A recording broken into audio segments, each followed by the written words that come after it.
Ya, puji Tuhan, Bapak Ibu, saudaraku yang dikasih Tuhan, dimanapun berada saat ini, baik yang ada di Indonesia bahkan di luar negeri, biarlah kiranya kuasa Tuhan, anugerah Tuhan yang boleh menyertai kita malam hari ini.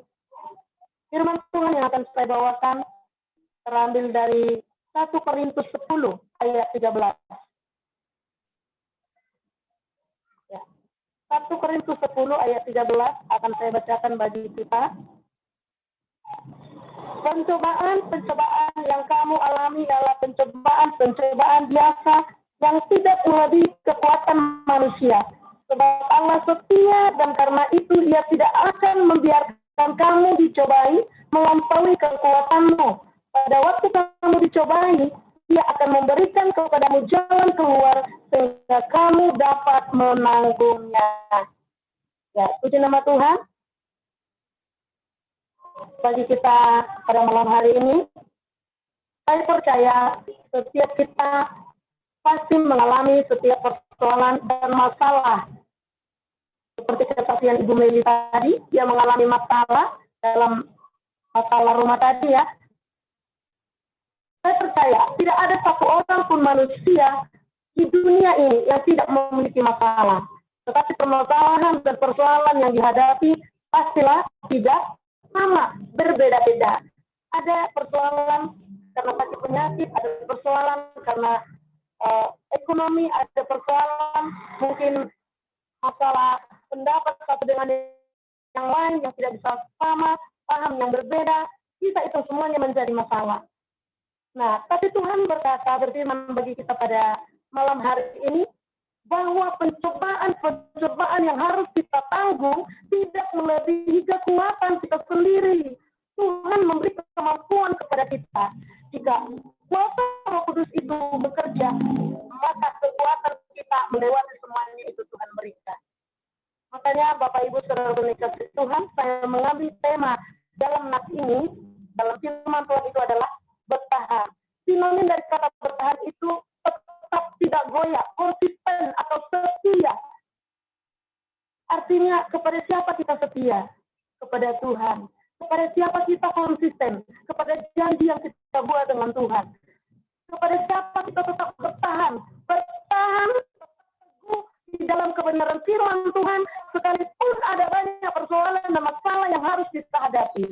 Ketika kita berserah kepada Tuhan, maka Roh Kudus yang memiliki kuasa yang luar biasa, yang Tuhan kirimkan di dunia ini untuk menjadi penghibur, penolong bagi setiap kita semua. Tetapi ketika kita tetap berserah kepada Tuhan, maka hal itu akan terjadi. Kemampuan kita akan kuat. Karena dikatakan, orang yang tetap bersama dengan Tuhan tidak terkalahkan. Kita akan bisa menang karena apa? Karena ada Tuhan yang bersama dengan kita. Karena kita bisa berserah kepada Tuhan. Banyak orang tidak mampu bertahan menghadapi permasalahan. Banyak orang tidak mampu bertahan dalam beriman kepada Tuhan karena banyak masalah. Mungkin masalah ekonomi. Makan tidak makan. Akhirnya menyangkal Yesus. Karena apa? Karena kehidupan, persoalan, permasalahan. Terlalu banyak karena masalah jodoh, masalah ekonomi. Banyak orang yang menyangkal Tuhan demi semuanya itu, keinginan dunia, keinginan badan kita, jasmani kita. Tetapi mari kita Bapak Ibu, kita tetap bertahan dalam Tuhan. Apapun badai persoalan, masalah COVID-19, segala apapun yang harus kita lewati, percaya bahwa Tuhan mendatangkan segala sesuatunya untuk mendatangkan kebaikan kepada kita semua. Kita harus percaya itu. Ya, ada pujian mengatakan itu, apa yang dapat memisahkan aku dari kasih setiamu Tuhan? Tidak ada. Kasih penyakit pencobaan.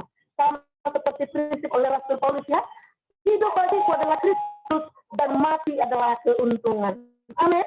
Kalau kita hidup bersama Kristus, kalau kita mati di dalam Kristus. Jadi jangan sampai ada hal-hal yang ada dalam dunia itu dapat menggoncangkan iman kita untuk menyangkal Kristus. Baik itu masalah ekonomi, apapun persoalan saat ini. Ketika kita tetap bersama dengan Yesus dan berserah kepada Yesus, maka Tuhan akan ikut menanggung setiap persoalan kita. Dan Tuhan akan memberikan kekuatan itu kepada kita. Karena apa? Karena masalah persoalan itu Bapak Ibu adalah lazim terjadi dalam kehidupan kita. Amin. Lazim itu terjadi, biasa itu terjadi terjadi itu adalah bunga-bunga kehidupan. Untuk apa? Supaya kita tetap berpegang teguh pada Tuhan kita, yaitu Tuhan yang hidup yang kita sembah di dalam nama Tuhan Yesus. Amin. Bapak Ibu Saudara kami kasih Tuhan, ada beberapa prinsip yang harus kita miliki supaya kita tetap teguh bertahan dalam beriman kepada Tuhan, sekalipun ada banyak goncangan yang harus kita lewati, kerikil-kerikil permasalahan, persoalan, gunung-gunung persoalan yang harus kita lewati. Ada 3 prinsip yang saya dapat bagikan pada malam hari ini. Yang pertama adalah, prinsip yang pertama, untuk kita mampu tetap bertahan, yang pertama adalah, kita harus menerima setiap kesulitan, pencobaan, dan persoalan adalah bagian kehidupan manusia. Amin.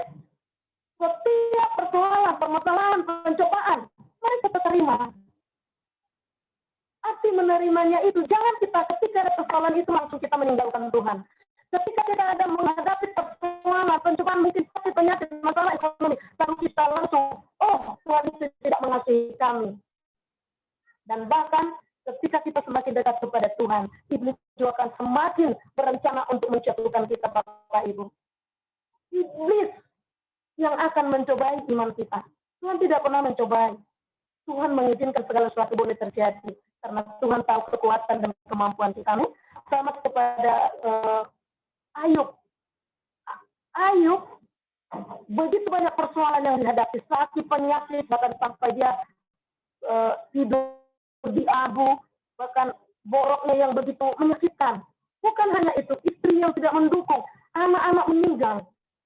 Tetapi apa? Tuhan tahu kalau Ayub itu mampu melewati setiap persoalan itu bersama dengan Tuhan. Dan pada akhirnya ketika Tuhan sudah memulihkan Daud, Bapak Ibu, semua digantikan Tuhan. Bahkan dikatakan Tuhan berikan putri yang cantik.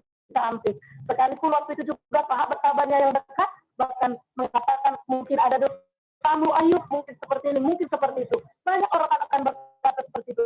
Ketika kita menghadapi persoalan dan permasalahan, orang akan berkata itu karena dosamu. Setiap permasalahan yang kita hadapi atau sakit penyakit, itu bukan selamanya karena dosa. Tetapi karena ada rencana Tuhan di balik semua apa yang kita hadapi. Haleluya. Amin. Jadi mari kita terima setiap persoalan, pencobaan, apapun masalah yang harus kita lewati. Ya, kita terima itu sebagai bagian kehidupan kita. Satu hal yang boleh saya katakan Bapak Ibu, mungkin ada banyak hal yang terjadi di dalam dunia ini yang boleh kita pegang dalam hidup kita. Firman Tuhan mengatakan, jangan menghakimi supaya kamu tidak dihakimi. Mungkin ketika ada anak-anak Tuhan atau bahkan hamba Tuhan pendeta yang meninggal karena COVID-19, jangan kita berkata kalau mereka mungkin bersalah atau bagaimana atau memikirkan hal yang negatif dengan hal itu. Semua itu rencana Tuhan. Jadi kalau mereka mati karena COVID-19 itu bukan karena kesalahan mereka, karena Tuhan mengizinkan itu boleh terjadi mereka alami. Apapun persoalan yang dihadapi manusia, jangan kita cepat-cepat langsung menghakimi mereka karena seperti ini, karena seperti itu, karena dosanya, karena kesalahannya. Tetapi biarlah hak penghakiman itu miliknya Tuhan, dan kita tetap berpikir positif. Kalau dia meninggal dengan salah apapun, semua itu atas keizin Tuhan. Amin. Haleluya. Itu persoalan yang pertama. Prinsip yang pertama, kita harus memiliki prinsip bahwa setiap persoalan itu adalah bagian dari kehidupan kita. Boleh kita baca dalam Mazmur 23 ayat 4.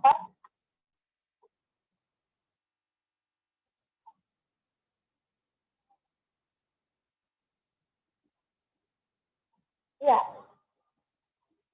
Mazmur 23 ayat 4 dikatakan, sekalipun aku berjalan dalam lembah kekelaman, aku tidak takut bahaya, sebab engkau besertaku. Gadamu dan tongkatmu itulah yang menghibur aku. Jadi ini adalah Mazmur Daud, Bapak Ibu, di mana dia seorang raja, seorang yang cinta Tuhan, menghadapi banyak persoalan dan pencobaan di dalam kehidupannya, ya. Tetapi dia berkata, ini bagian kehidupan tadi. Sekalipun aku berjalan dalam lembah kekelaman, artinya banyak persoalan, banyak permasalahan, aku tidak takut, sebab gadamu dan tongkatmu itulah yang menghibur aku. Kasih Tuhan, penyertaan Tuhan, firman Tuhan, itulah yang menjadi kekuatan, kepercayaan Daud kepada Tuhan yang sungguh-sungguh. Ya bahkan bernyanyi 7 kali sehari dan memuji-muji Tuhan, nah itu adalah menjadi kekuatan dalam dirinya. Tahu Bapak Ibu saudara dikasih Tuhan, ketika kita ada di dalam Tuhan, ketika kita merenungkan firman Tuhan, ketika kita mengerti firman Tuhan, dan ketika ada persoalan, firman Tuhan itu sendiri akan hadir dalam hati kita untuk menguatkan dan meneguhkan hati kita. Saya banyak kesaksian dalam kehidupan selama dalam perjalanan pelayanan kami di tempat ini. Begitu banyak persoalan, tapi janji-janji Tuhan, firman Tuhan terus meneguhkan, hadir, mengalir lewat puji-pujian yang ada dalam hati kami. Sehingga kami tetap kuat, tetap bisa bertahan, mampu bertahan terus. Sekalipun bagaimana persoalan yang harus kita hadapi dalam pelayanan ini. Karena kita bukan melayani manusia saja, Bapak Ibu. Tetapi yang pertama kita melayani Tuhan. Kita melayani Tuhan, berarti seberapapun, apapun yang Tuhan izinkan boleh terjadi, kita harus tetap bertahan. Kalau kita bertahan, saya percaya Tuhan pasti sanggup memulihkan, memberikan berkat-berkatnya, dan pemulihan terjadi atas setiap apa yang harus kita alami saat ini. Ada berkat Tuhan yang melimpah di balik sebuah penderitaan, di balik semua pencobaan. Makanya firman Tuhan mengatakan, habis hujan, tampak pelangi. Ada janji Tuhan yang akan digenapi. Karena janji Tuhan itu ya dan amin. Tidak ada yang bisa menghalangi janji Tuhan boleh digenapi di dalam setiap hidup kita. Yang penting, kita harus tetap bertahan di dalam beriman kepada Tuhan. Dan prinsip yang pertama itu tadi, kita terima. Jangan menggerutu. Kalau ada persoalan-persoalan kita datang kepada Tuhan, ya, seperti pujian tadi yang dikatakan, ketika aku berbeban berat, aku datang kepada Yesus. Dia berikan kelegaan, dia berikan kepuasan, ya. Dalam Matius juga dikatakan, marilah kepadaku yang letih lesu dan berbeban berat, maka aku akan melegakan engkau. Tuhan yang melegakan setiap kita ketika kita datang dan berserah kepada Tuhan. Dan Tuhan yang selalu akan memberikan kekuatan kepada kita. Amin. Prinsip yang kedua, Bapak Ibu, kita baca dalam yang kedua, prinsip yang kedua, kita percaya bahwa setiap pencobaan yang kita alami tidak melampaui kekuatan kita. Firman Tuhan itu tadi dalam 1 Korintus 10 ayat 13. Percaya kalau Tuhan mengizinkan setiap persoalan itu, Bapak Ibu, tidak akan melebihi kekuatan kita. Bahkan dia katakan bahwa Tuhan akan memberikan jalan keluar di atas semua persoalan kita. Amin. Ya, puji nama Tuhan. Di dalam Filipi 4 ayat 13 dikatakan, segala perkara dapat ditanggung di dalam Dia, di dalam Yesus yang memberikan kekuatan kepadaku. Perkara ini banyak hal.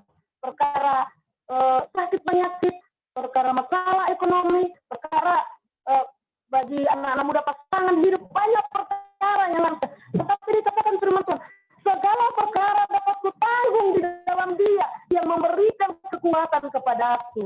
Ya, kata Rasul Paulus, perkara dapat ditanggungnya, memberikan kekuatan. Banyak perkara yang ditanggung oleh Rasul Paulus, Bapak Ibu. Apa perkara yang ditanggungnya? Dia memiliki sakit penyakit yang ada di dalam tubuhnya.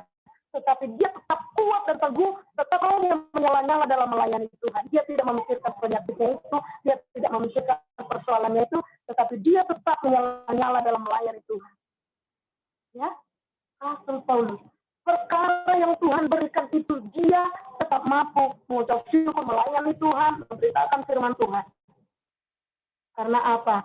Tuhan yang menyertai, Tuhan yang memberikan kemampuan, Tuhan yang memberikan kekuatan, Tuhan yang memberikan kekuatan kepada Rasul Paulus sehingga dia mampu menanggung setiap perkara dan persoalan yang harus dihadapinya bersama-sama.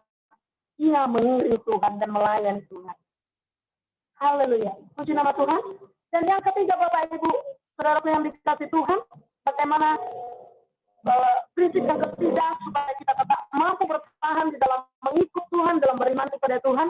Yang ketiga adalah kita harus menerima segala kejadian yang kita alami sebagai sesuatu yang baik. Amin.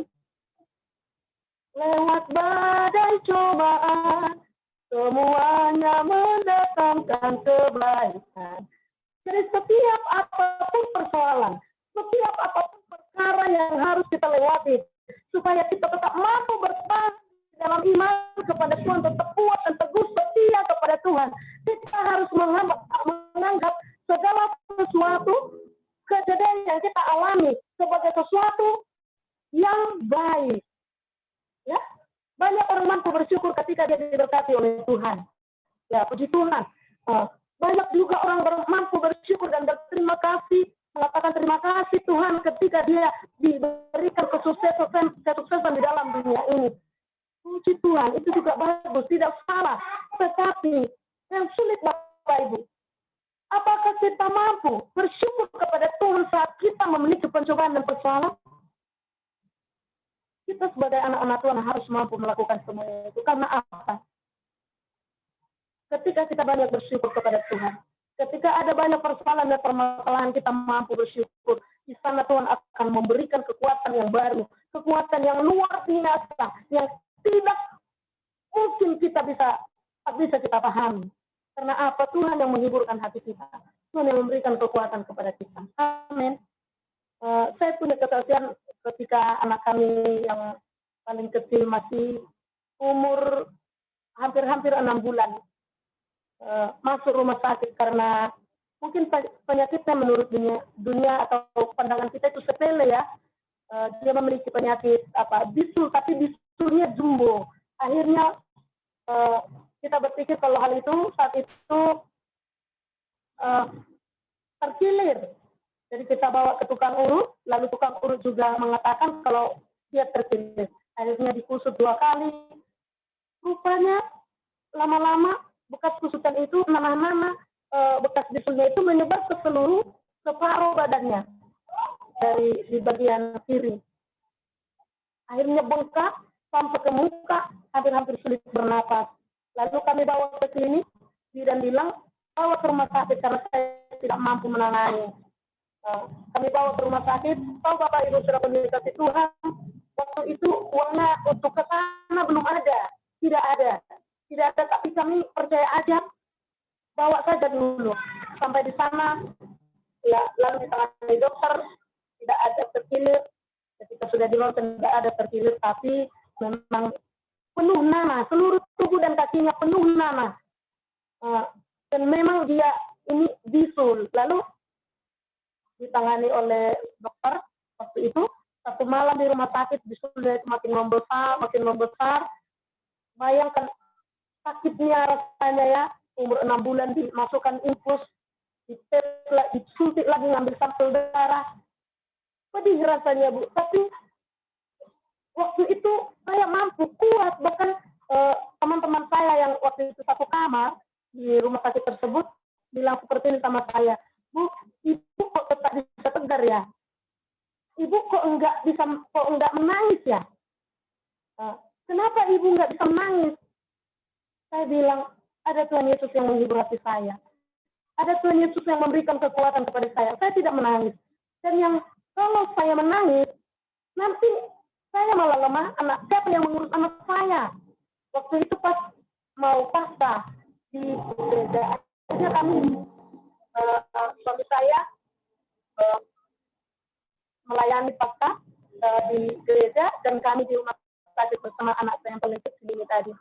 Tapi walaupun sebenarnya secara manusia sedih, tetapi itulah kekuatan yang Tuhan berikan ketika kita menghadapi persoalan dan pencobaan. Kenapa kita mampu tegar? Kenapa kita mampu bisa bersyukur kepada Tuhan? Kenapa kita bisa mampu masih bersukacita? Sekalipun mungkin anak kita sakit ya, anak kecil yang begitu masih rawan, dimasukkan infus, luar biasa. Tapi waktu itu Bapak Ibu, sampai anak saya saking bengkaknya banyak nanah yang dia derita, sampai sesak nafas, muka sudah bengkak semua, separuh badan dan tangan kakinya bengkak semua. Jadi dia susah bernapas, bahkan mau minum pun nggak mau lagi, menangis pun nggak nampak lagi suaranya. Lalu dokternya cabut infus, kita berdoa kepada Tuhan. Lalu saya bilang, karena saat itu BPJS nggak ada, jadi kami bayar sendiri. Jadi waktu itu banyak pembayaran di kasir udah lumayan. Lalu saya bilang sama suami saya, setelah 6 hari di rumah sakit, Roh Kudus bicara di hati saya, bawa pulang. Lalu begitu juga di hati suami saya, ya kita bawa pulang. Karena dikatakan harus masuk transfusi darah dari bapaknya, itu pun kalau cocok. Masuk lagi apa istilah kedokteran ya, yang akan dimasukkan untuk membantu cairan yang sudah keluar. Sekian biaya 1 juta 1 kantong. Kalau 1 kantongnya belum tentu cukup. Saya juga hanya berserah kepada Tuhan, air mata saya sudah mengalir. Lalu saat itu Roh Kudus berbicara di hati saya dan suami saya juga. Jadi ayo kita sepakat kita bawa pulang.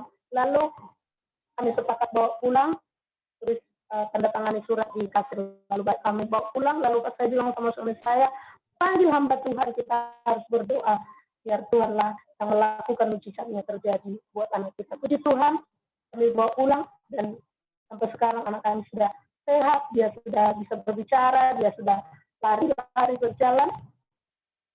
Itu adalah kesaksian yang hidup dalam keluarga kami, dalam kehidupan yang kami harus lewati ya. Itulah bagaimana kita tetap bisa bertahan untuk melewati setiap persoalan yang mungkin harus kita jalani. Harus kita tetap, itu tadi ya, prinsip, 3 prinsip itu harus kita miliki. Yang pertama, kita menerima setiap kesulitan, persoalan, dan pencobaan adalah bagian yang lazim terjadi dalam kehidupan manusia.